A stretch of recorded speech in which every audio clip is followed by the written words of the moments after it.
Okay, so as I mentioned, this is our 1992 Pierce Dash fire engine that is being retired. Kind of an interesting note about this is going to be it's not going to be done in the fire service. It's going to go to a local education center where it's going to be used to train new firefighters. You know, one of the nice things about this fire truck is, since it's 30 years old, everything is pretty basic and standard. Everything is manual controls. Everything will help new firefighters learn how we use a fire pump, how we connect.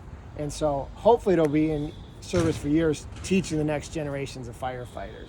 And when I say it's manual, is a lot of the pumps that we use to pump water nowadays are controlled by electronics, just like everything in our cars are.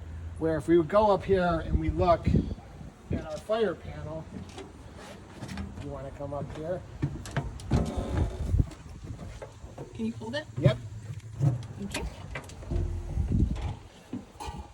So as we look at what a fire truck pump panel looks like, they look similar to this nowadays, but sometimes there's some pretty big changes. Like this is throttle. This is what gives us more pressure, less pressure, more water, less water.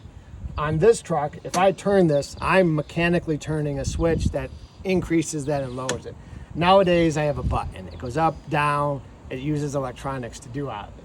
I can say these have almost never failed. Sometimes electronics get a little temperamental. All the gauges are directory gauges. None of them are wireless relays showing, what the pressure is. So this lets firefighters see how much pressure is coming into the fire engine, how much pressure is going out of the fire engine. They have manual water level gauges that show how much water is in the tank, and then all of these switches across here relate back to something. So this deluge discharge, that's this big water gun. So if someone wanted to flow water out of that, they manually pull a lever that opens it up. Some of the new technology is there's again a button that opens and closes those valves. So this really helps a new firefighter learn, feel what they're doing. If they're going to open up this one that says number 2 crosslay, that relates to the pump and it's going to come out somewhere. Once they open it, to keep it open, they may have to lock it so it doesn't accidentally get closed. So it's good for new firefighters to use this and train on it because they get a good understanding of the concepts behind it.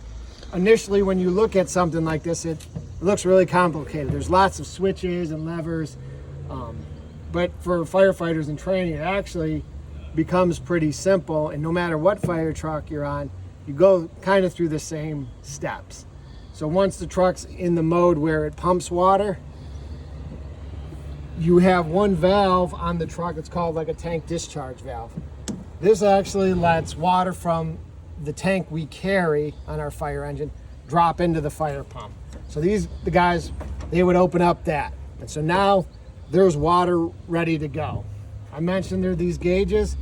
These gauges all relate back to these different handles on the pump. So number 1 crosslay, that's this. So this is going to show me how much pressure is going on.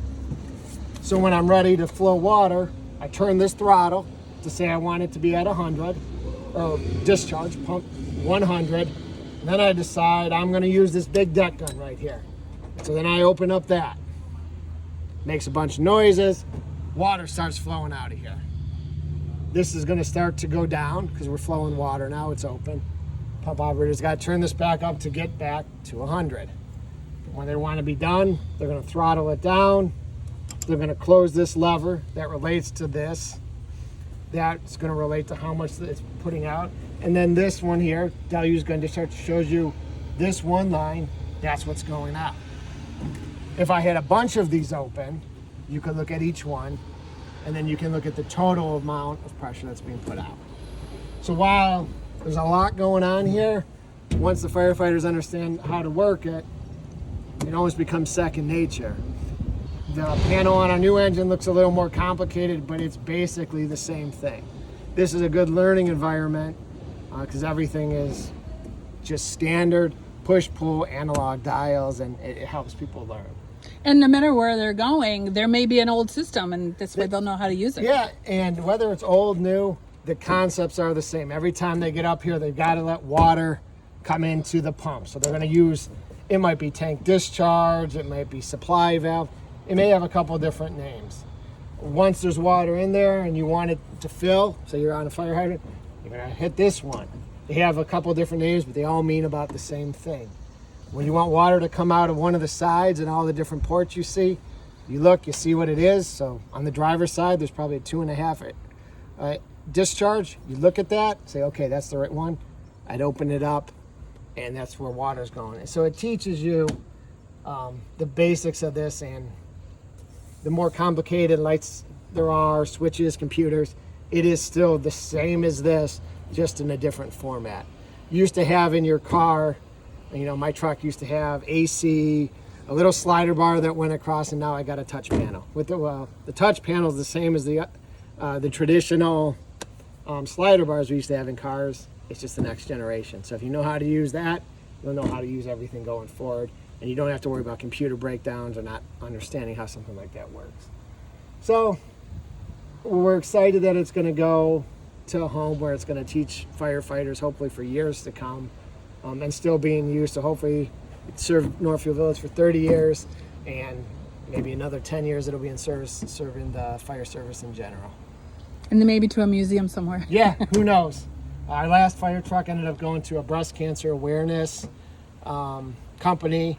They painted it pink. It's been all over the United States with people signing it. I think it's Hickory Heels, breast cancer awareness, and so it's kind of lived a unique life itself.